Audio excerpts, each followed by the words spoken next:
여러분 안녕하십니까? 8대 시의회가 개원한 지 100일을 앞두고 있습니다. 민선지방의회가 출범한 이래 첫 여성 의장으로 선출된 박인영 의장은 8대 시의회가 시대교체의 출발점이 돼야 한다고 선언했습니다. 리얼토크 만나봅시다. 오늘은 박인영 의장님을 모시고 그동안 시의회 활동을 점검해보고 진정한 민의의 전당으로 거듭나기 위한 노력과 과제들을 알아보겠습니다. 안녕하십니까? 안녕하세요. 네, 시간이 참 빠르게 네, 느껴지셨을 것 그렇습니다. 같아요. 네, 네. 의장님 취임하신 지 이제 100일을 앞두고 있는데요. 네. 소감이 어떠신지 먼저 여쭙겠습니다.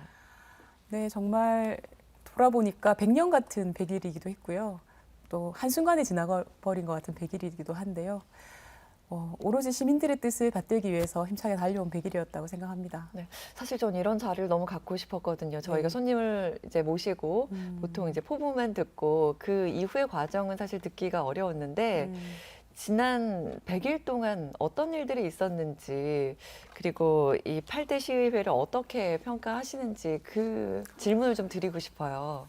네, 저도 사실은 이제 이렇게 100일을 맞아서 한번 저희 시의회를 돌아보기도 하고, 그리고 이 100일의 성과를 이제 점검하면서 앞으로 시의회가 갈 방향을 다시 한번 또 되짚어보는 자리를 가질 수 있어서 기쁘게 생각하고요. 시의회의 100일을 평가해 본다면 우선 절대적인 의정 활동의 양이 지난 의회하고는 비교할 수 없을 정도로 늘었다라고 말씀드릴 수 있습니다. 저희가 지난 100일간 의원님들이 현장 방문 활동만 거의 40회 네. 정도가 있었고요. 네. 입법 연구 활동이라고 하는 것은 174회, 그리고 5분 발언을 하신 의원님들도 32분이었고요. 토론회만 해도 20차례 이상이 열렸습니다. 그래서 의회가 생긴 이래로 저희 의회에 있는 소회의실, 중회의실, 그리고 제 의장실에 있는 접견실까지 이렇게 의회가 북적이는 경우가 없었다고 할 정도로 많은 분들이 의회를 찾아주셨고 의원님들이 현장에 직접 가기도 하셨고 그런 절대적인 양은 굉장히 늘었다라고 말씀드릴 수가 있고요. 네. 대표적으로 세 가지만 좀 자랑을 해도 될까요? 네, 말씀해 주세요. 우선 처음으로는 부산시 역사상 처음으로 공공기관에 대한 인사검증 제도가 도입되었지요. 그랬죠. 근데 인사검증 제도가 도입된 것뿐만이 아니라 그 과정도 공공기관의 인사의 투명성과 공정성을 위해서 이 목표가 하나로 설정하고 네. 시장과 시의회 의장이 통 크게 합의하고 이후에 실무 협상을 통해서 이걸 구체적으로 어떻게 만들어 갈 것인지 의회바시가 머리를 맞대고 방법을 만들었거든요. 네. 저는 이것이 시와 의회가 반드시 대립하는 것만이 아니라 필요하다면 함께 머리를 맞대는 아주 모범적인 협치의 과정이었다고 생각합니다. 네. 그래서 그런 의미에서 굉장히 큰 의의를 두고 있고요.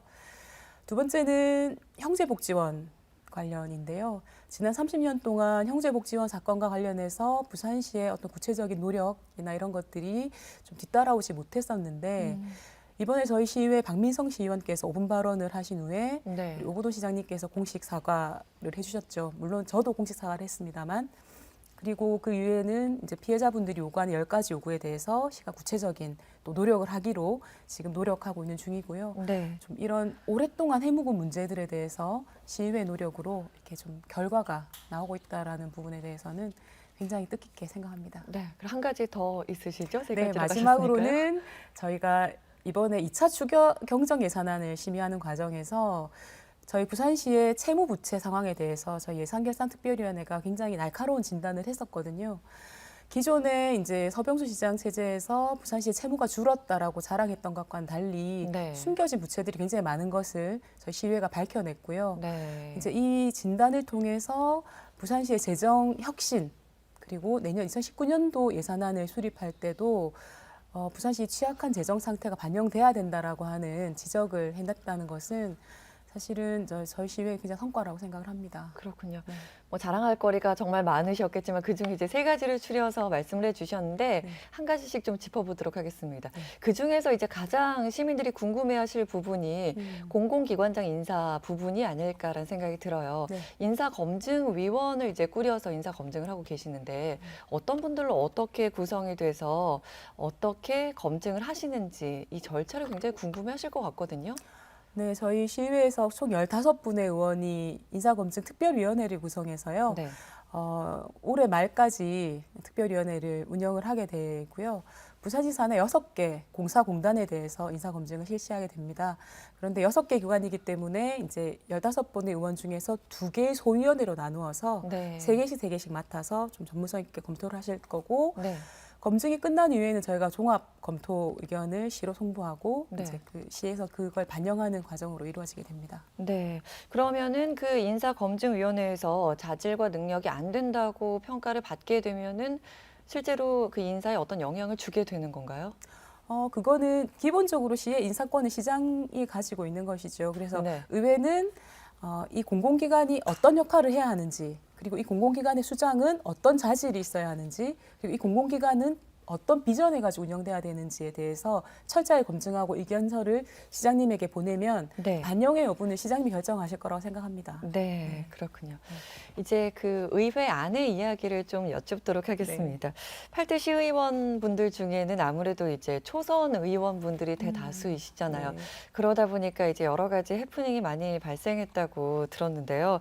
그 중에 이제 조금 걱정되는 부분이 그 의원분들이 5분 자유 발언할 때 엉터리 자료를 질의하거나 여러 가지 문제가 있었다고 들었는데 정확히 어떤 일인지 어떤 해결 방안을 갖고 계신지 또 궁금해 하실 것 같아요. 사실은 그 부분은 이제 우리 시금고의 운용에 대한 질의였는데요. 네. 시금고를 운영할 때 이제 이자율에 대한 분석이었는데 사실은 그 방향은 정확했습니다. 이제 시금고의 이자율이 타시도에 비해서 좀 낮은 거 아니냐 그렇게 해서 이자율이 낮으면 그만큼 이제 수입이 적어지게 되는 거니까요. 네. 방향성은 타당했습니다만 우리 그걸 보좌하는 과정에서 일부 통계의 이제 좀 부족함이 있었는데요. 네. 그 부분 사실은 보좌의 문제이기 때문에 다시는 이제 그런 실수가 반복되지 않도록 조치는 다 이루어진 상태고요. 네. 저는 해프닝이라고 생각을 하고 어쨌든 이후에는 그런 일이 없도록 더욱 노력해야겠다고 생각했습니다. 발언이 취소된 일도 있었는데 이 부분에 대해서는 어떻게 그 부분은 생각하세요? 뭐 사실은 뭐 발언이 완전 예정됐다 취소됐다기보다는 네. 의원님들 간에 주제가 겹친 상황이었어요. 네. 그래서 한 분의 의원님에게로 이제 내용을 몰아준 상황이기 때문에 그 부분은 크게 문제라고 생각하지 않습니다. 네. 어쨌든 시민분들은 그 자세한 내용을 속속들이 알 수가 네. 없기 때문에 그런 이야기나 그런 뉴스를 접했을 때 조금 걱정하시는 부분도 있으실 것 같거든요. 근데 그 반면에 사실은 저희가 이번에 이제 저희 100일 동안 처리한 58건 정도의 안건 중에서 네.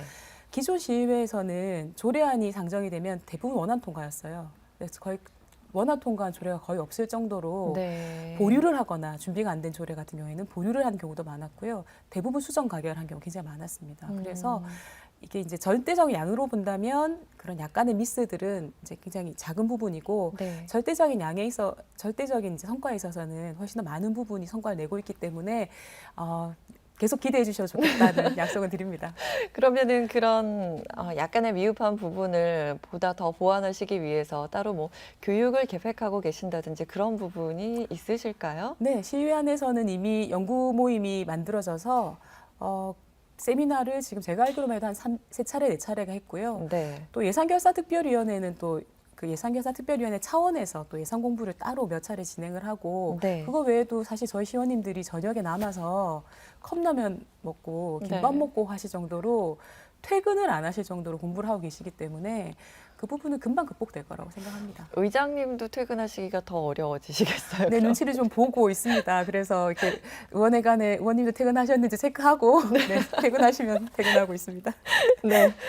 그래서인지 부산시의회가 가장 중점을 두고 개혁할 부분으로 이제 미니 정당을 만들겠다 이렇게 네. 말씀을 해주셨는데요. 이게 정확히 어떤 부분인지 저희 시민분들께 좀 알려주시면 좋을 것 같아요. 제가 얼마 전에 이제 시민공원에서 하는 행사를 갔었는데요. 행사를 마치고 제가 인사말을 하니까 인사말하고 내려와서 행사가 끝날 동안 있었는데 휠체어를 빌리는 젊은 엄마 한 분이 저한테 이렇게 오셔가지고 네. 시의회 의장님이시냐고 그래서 제가 네 그렇다고 하니까 시민공원에서 이제 그런 애기 엄마들이 참여하는 플리마켓을 좀 많이 만들어주면 좋겠다는 제안을 그 자리에서 바로 하셨어요. 네. 그래서 제가 그걸 뭘 느꼈냐면 네, 네. 이게 미래 정당이라고 느꼈습니다. 시민들이 제가 그 자리에 있고 이제 보시다시피 말 걸기 되게 쉽게 생겼잖아요. 그래서 다가와서 이렇게 말을 되게 많이 걸어주시는 거예요. 이런 게 네. 있으면 좋겠다, 저런 거 있으면 좋겠다. 그래서 저는 민의의 전당이라는 게 다른 게 있는 게 아니라 시민들이 보다 시위에 쉽게 다가올 수 있으면 좋겠고, 그리고 그 주신 의견들을 제가 바로 가서 검토해서 반영할 수 있는 건 반영하고 안 되는 건 또 왜 안 되는지 설명드리고, 이게 저는 민의 전당이라고 생각하거든요. 그래서 네. 문턱을 확 낮추고, 네. 그래서 저는 그 과정에서 저의 이 편안한 외모도 도움이 된다 생각하고 있습니다. 아유, 너무 아름다우신데요. 아유, 많이. 근데 그분은 이제 의장님을 직접 만나 뵐 수 있는 상황이어서 그렇게 네. 직접 의견 전달하셨지만 직접 못 뵙는 분들이 훨씬 많잖아요. 그런 분들은 어떻게 의견을 전달할 수 있을까요? 일단은 제가 101번의 프로포즈라고 하는 행사를 진행하고 있고요. 네. 지금 벌써 한 23번 정도를 진행을 했거든요. 그래서 각계각층의 시민들을 의장실로 초청해서 간담회를 계속 개최하고 있는 중입니다. 그래서 이 각계각층이라고 하는 경우에는 학생들도 있고, 네. 애를 키우는 이제 엄마들도 있고, 청년들도 있고, 네. 기존에 있는 시와 연관이 있는 단체뿐만이 아니라 제가 다양한 분들을 초청해서 만난 행사를 이미 하고 있고, 네. 두 번째는 저희 의원님들이 현장을 아까도 말씀드렸다시피 37번 100일 동안 현장에 나가셔서 시민들을 만나고 계시거든요. 네. 그래서 직접 이렇게 만나는, 의장실로 찾아오시는 분들, 또 현장에 가서 만나는 분들, 이렇게 직접 소통, 그리고 두 번째는 온라인을 통한 소통도 굉장히 강화하고 있습니다. 저희 의원님들 대부분 다 SNS 활동은 하고 계시고요. 또 저희 홈페이지 기능도 일부 보완해서 네. 홈페이지를 통한 이제 의견 수렴도 강화하고 있습니다. 네, SNS 이야기가 나와서 말인데요. 네. SNS로 의원님들과 굉장히 소통을 활발히 하시는 걸로 들었어요. 네. 그 나름의 배경이 있을 것 같거든요. 사실은 이제 시의회가 소통을 강화해야 된다고 저도 생각을 하는데, 우리 말씀해 주신 것처럼 시민들을 직접 다 만나 뵙고 소통하기 되게 어렵고, 네. 소통이라고 하는 게 저는 정답이 있다고 생각하지 않거든요. 그래서 제 마음은 닥치는 대로 할 수 있는 건 다 해보자였습니다. 그래서 SNS를 열심히 하는 것도 그러니까 소통의 네. 일환이고요. 제가 할 수 있는 영역에서 최선을 다하는 걸로 하고 있고, 근데 다만 여기서 SNS는 SNS의 문법이 있거든요. SNS의 문법에 맞게 하려고 굉장히 노력 중입니다. 예를 들면 어떤 걸 기대해 볼 수 있을까요? 해발랄하게 해야 된다고 생각을 하고, SNS에 이렇게 점잖게 나와서 박인영입니다 이렇게 하는 것은 어울리지 않거든요. 네. 그러면 직접 셀카를 찍어서 하는 어. 방식으로 하거나, 아니면 좀 이렇게 드립이라고 하죠. 이렇게 네. SNS에 맞는 용어들을 좀 쓰거나 이렇게 좀 소통할 수 있도록 하는 노력을 하고 있습니다. 흔히 시민들이 갖는 정치인만의 SNS가 아니라 네. 그냥 인간 박인영으로서의 SNS라고 생각을 해보면 시민들이 될까요? 받아들이기 쉬운 방식으로 소통을 하는 것이 정답이라고 생각합니다. 그렇군요. 네. 그리고 지난번에 이런 약속을 해 주셨잖아요. 가장 작은 차를 타고 다니겠다고 말씀을 해 주셨는데 실제로 그러고 계신 거죠? 네, 일단은 뭐 기본적으로 출퇴근은 제 자차로 하고 있는데, 제 차가 네. 별로 크지 않기 때문에 작은 차가 맞는 것 같고요. 또 오부제가 걸리는 날은 지하철을 타고 출근을 하고 있습니다. 그러세요? 네, 당연히 네. 그렇게 하고 있고요. 저희 의회에는 관용차가 2대 있는데요. 네. 그렇다면 이 관용차의 활용도는 또 높여야 하는 그렇죠. 것이니까요. 네. 그러면 저희 의원님들이 지금 아까도 말씀드린 현장을 굉장히 많이 나오고 계시기 때문에, 현장을 가시거나 또 기관을 방문하실 때 관용차를 배차받아서 사용할 수 있도록 그렇게 조치하고 있습니다. 그러니까 필요하신 분이 미리 신청을 하면 네, 쓰실 수 그렇습니다. 있는 거군요. 네네. 그렇군요. 정말 문턱을 낮추기 위해서 그 의회 안에서나 또 시민들과 소통하기 위해서 여러 가지로 이제 활동을 하고 계시는 것 같은데요. 마지막으로 저희 부산 시민분들께 하시고 싶은 이야기가 정말 많이 있으실 것 같아요. 뭐 네. 100일 동안 이야기, 앞으로 계획, 뭐 여러 가지를 담아서 좀 전해주세요. 네, 부산 시민 여러분, 부산시의회가 출범한 지 이제 100일이 되었습니다. 저희는 부산 시민들이 만들어준 큰 변화에 의해서 이런 멋진 시의회를 구성할 수 있었다고 생각을 하는데요. 시민들과 함께하는 부산시의회를 만들겠다고 약속드렸고, 시민들과 늘 소통하는 부산시의회를 만들겠다고 약속드렸습니다. 그 약속은 지금도 여전히 유효하고 잊지 않고 있습니다. 나머지 3년 8개월의 시간 동안 부산 시민들의 뜻이 반영되는 부산시의회를 만들기 위해서 더욱 최선을 다하겠습니다. 저희 시의회를 믿고 함께 해주시기 바랍니다. 감사합니다. 네, 100일 동안 정말 고생 많으셨는데요. 앞으로 또 한 1년 후에 저희가 모셔도 될까요? 1년 네. 후에 어떻게 진행이 되는지. 그때는 더 많은 성과를 가지고 찾아뵐 수 있도록 더욱 열심히 하겠습니다. 네, 앞으로도 많은 노력 부탁드리겠습니다. 네, 감사합니다. 고맙습니다. 고맙습니다. 리얼토크 만나봅시다. 오늘은 박인영 의장님을 모시고 함께 이야기 나눠봤습니다. 함께 해주신 여러분 고맙습니다.